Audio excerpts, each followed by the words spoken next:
Dollar මිලියන ගණනක් අතේ තියාගෙන ලෝකයේ ප්‍රසිද්ධම මෝටර් රථ සමාගමක් මිලදී ගන්න ගියාම ඒ සමාගමේ අයිතිකාරයා ඔබේ මුහුණටම ඔබ හදන්නේ කැතකාර ඔබේ කර්මාන්ත ශාලාවත් කැතයි කියලා කිව්වොත් ඔබට මොනව හිතෙයිද? සාමාන්‍ය කෙනෙක් නම් ලැජ්ජාවෙන් එතනින් හැරිලා එනවා. හැබැයි එදා ඒ අපහාසය අහන්න උනේ ඇමරිකාවේ බලවත්ම ව්‍යාපාරිකයෙක්ට. එදා ඔහු තීරණය කළා තමන්ට අපහාස කළ ඒ පුද්ගලයාගේ ආඩම්බරය බිඳින්න. ඔහුගේම පිටියේදී ඔහුව දරුණු ලෙස පරාජය කරන්න. මේක හොලිවුඩ් සිනමා පටයක් වගේ පෙනුනට මෝටර් රථ ඉතිහාසයේ සිදුවුණු දරුණුම සහ වියදම් අධිකම පලිගැනීමේ කතාව. අද අපි කතා කරන්නේ ලෝක ප්‍රකට ෆෙරාරි සමාගමේ අහංකාරය බිඳදාපු ෆෝඩ් සමාගමේ ඓතිහාසික පලිගැනීම සහ 1966 ලේමෑන්ස් තරඟයේ ඇත්තම කතාව ගැන. මේ වගේ කතා හරියටම සිංහලෙන් දැනගන්න IQ ස්ටෝරි අපිව YouTube වල සබ්ස්ක්‍රයිබ් කරන්න. Facebook වල ෆලෝ කරලා තියාගන්න. අපි කතාව පටන් ගමු. මේක වෙන්නේ 1960 දශකයේ මුල් භාගයේ. ඒ වෙනකොට ඇමරිකාවේ ෆෝඩ් සමාගම කියන්නේ අති දැවැන්ත සමාගමක්. හැබැයි ඔවුන්ට එක ප්‍රශ්නයක් තිබුණා. දෙවන ලෝක යුද්ධෙන් පස්සේ ඉපදුණු තරුණ පරම්පරාව ෆෝඩ් කාර් දැක්කේ තමන්ගෙම වයසක සීයා පදින කිසිම ආකර්ෂණයක් නැති හුදෙක් ගමන් යන්න විතරක් පාවිච්චි කරන වාහනයක් විදියට. මේ වෙනුවෙන් විසඳුමක් හොයපු දෙවන හෙන්රි ෆෝඩ් මහතාට ඕන වුණා තමන්ගේ සමාගමටත් වේගවත් තරුණයන්ගේ ආකර්ෂණය දිනාගන්න පුළුවන් ස්පෝර්ට් කාර් එකතු කරන්න. මේ කාලෙදිම ඉතාලියේ ෆෙරාරි සමාගම යුරෝපයේ මෝටර් රථ ධාවන තරඟ විශේෂයෙන් පැය 24 පුරා දිවෙන ප්‍රංශයේ ලේමෑන්ස් තරඟය පිට ජයග්‍රහණය කරමින් හිටියේ. ෆෙරාරි කාර් එකක් කියන්නේ වේගය සහ සුඛෝපභෝගීත්වයේ සංකේතයක්. හැබැයි එන්සෝ ෆෙරාරි කියන්නේ දක්ෂ ඉංජිනේරුවෙක් වුණාට ඔහු හොඳ ව්‍යාපාරිකයෙක් නෙමෙයි. ඔහු කාර් වික්කේ රේසින් කරන්න සල්ලි හොයාගන්න විතරයි. මේ නිසා 1963 වෙනකොට ෆෙරාරි සමාගම හිටියේ දැවැන්ත මූල්‍ය අර්බුදයක.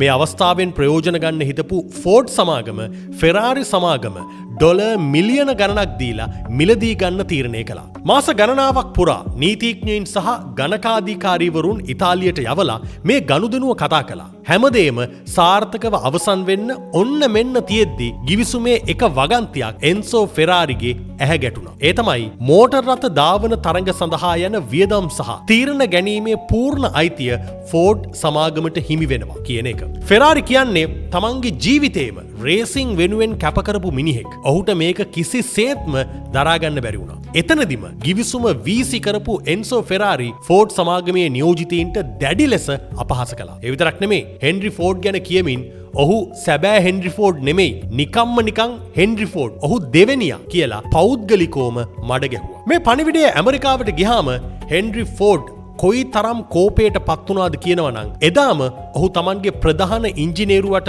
දුන්න එකම නියෝගය තමයි වියදම ගැන හිතන්න එපා. ලෝකේ හොඳම ඉංජිනේරුවන් හොයාගන්න. මට ඕනේ ලේමෑන්ස් තරඟයේදී ෆෙරාරිගේ ආඩම්බරය කුඩු පට්ටම් කරලා දාන්න කියන කතාව. සාමාන්‍යයෙන් යුරෝපීය සමාගම් අවුරුදු ගණනාවක් තිස්සේ ජයගත්ත ලේමෑන්ස් තරඟය කියන්නේ නිකන් සරල තරඟයක් නෙමෙයි.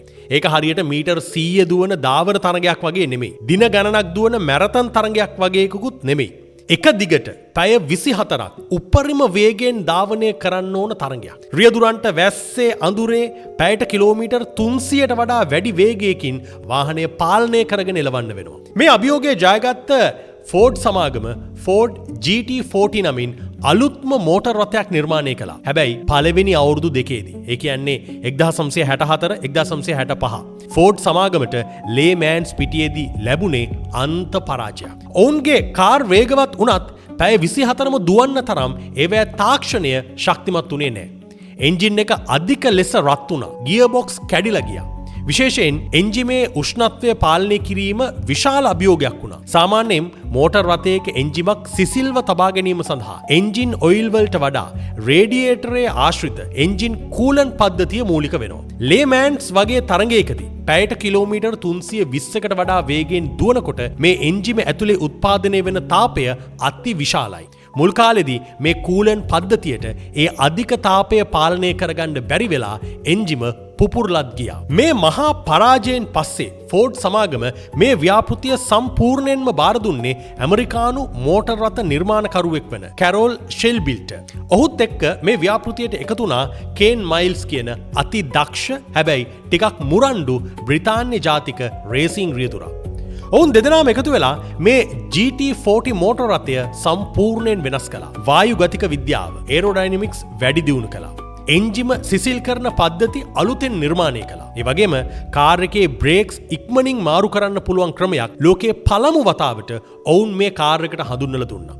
මේ නිසා පිට් ස්පොට් එකේදී විනාඩි ගණනක් ගත වෙන එක තප්පර ගානකට අඩු කරන්න ඔවුන්ට පුළුවන්කම ලැබුණා. ඔන්න 1966 අවුරුද්දේ ලේමෑන්ස් තරගය ප්‍රංශෙදී ආරම්භ වුණා. මේක හරියට මෝටර් රථ ලෝකයේ ලෝක යුද්ධය වගේ. එක පැත්තකින් ආඩම්බරකාර ෆෙරාරි, අනෙක් පැත්තෙන් පලි ගැනීමේ චේතනාවෙන් ආපු ෆෝඩ්. මේ තරගදී කේන් මයිල්ස්ගේ රියදුරු හැකියාවත් ෂෙල්බිගේ ඉංජිනේරු දැනුමත් නිසා ෆෝඩ් GT40 කාර් එක දිගටම පෙරමුණ ගත්තා. ෆෙරාරි සමාගමේ කාර්වලට මේ අලුත් ෆෝඩ් කාර්වල වේගය දරාගන්න බැරි වුණා. වේගය වැඩි කරන්න උත්සාහ කරපු නිසාම ෆෙරාරි කාර් එකින් එක කැඩිලා බිඳිලා ගිහිල්ලා තරගෙන් ඉවත් වුණා.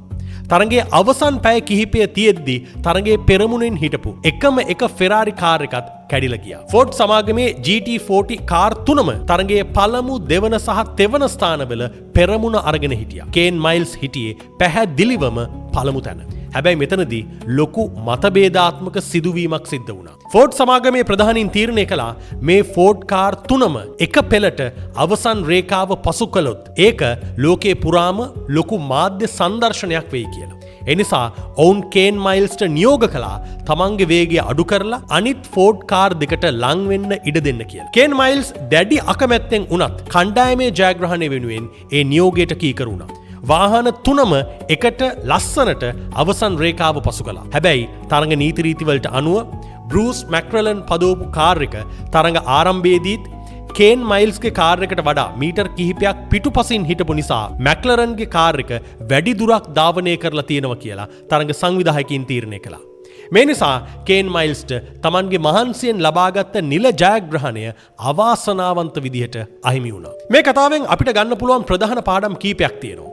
පළවෙනි දේ, මිනිස්සුන්ගේ දැවැන්ත තරඟකාරීත්වය සහ අහංකාරය නිසා ලෝකයේ තාක්ෂණය කොයි තරම් වේගයෙන් ඉදිරියට ගියාද කියන එක. එදා එන්සෝ ෆෙරාරි ඒ අපහාසය නොකළා නම් අදටත් ලෝකයේ බිහිවුණු විශිෂ්ටතම මෝටර් රථයක් වන ෆෝඩ් GT40 කවදාවත් බිහි වෙන්නේ නැහැ. දෙවෙනි කාරණේ තමයි කොයි තරම් මුදල් තිබුණත් නිවැරදි කණ්ඩායමක් නොමැතිව දිනන්න බැහැ කියන එක. ෆෝඩ් සමාගමට ඩොලර් මිලියන ගණනක් තිබුණා. නමුත් ෂෙල්බි සහ කේන් මයිල්ස් වගේ ප්‍රායෝගිකව රේසිං ගැන දන්න මිනිස්සු නැතුව ඔවුන්ට මේ ජයග්‍රහණය ලබන්න බැරි වුණා. 1966න් පස්සේ ෆෝඩ් සමාගම 1967, 68 සහ 69 යන වසරවලදීත් එක දිගට ලේමෑන්ස් තරගය ජයග්‍රහණය කළා. ෆෙරාරි සමාගමට නැවත කවදාවත් ලේමෑන්ස් තරගයේදී ෆෝඩ් සමාගමට අභියෝග කරන්න බැරි වුණා. තමන්ගේ අහංකාරය නිසා එන්සෝ ෆෙරාරිට මෝටර් රථ ලෝකේ තමන්ගේ කිරුළ අහිමි වුණා. ඉතින් ඔබ හිතන විදිහට කේන් මයිල්ස්ට ෆෝඩ් සමාගම කරපු දේ හරිද? ව්‍යාපාරික වාසිය සහ ඡායාරූපයක් වෙනුවෙන් දක්ෂයාගේ ජයග්‍රහණය උදුරා ගැනීම සාධාරණ. මේ ගැන ඔබේ අදහස පහලින් කමෙන්ට් එකක් හැටියට ලියන්න. මේ වීඩියෝ එක ගැන ඔබේ අදහසත් අපි දැනගන්න කැමතියි. ඒ වගේම මේ වගේ කතාවක් දැනගන්න ඕනේ කියලා හිතන ඔබේ යාළුවෙක්ටත් මේ වීඩියෝ එක ෂෙයා කරන්න. ලෝකෙ සිදුවුණු මේ වගේ අරුම පුදුම කතා ගැන ඒවැය ඇතුළාන්තය හරියටම දැනගන්න IQ ස්ටෝරි අපිව YouTube වල subscribe කරන්න. Facebook වල follow කරලා තියාගන්න. ඔබට සුබ දවසක්.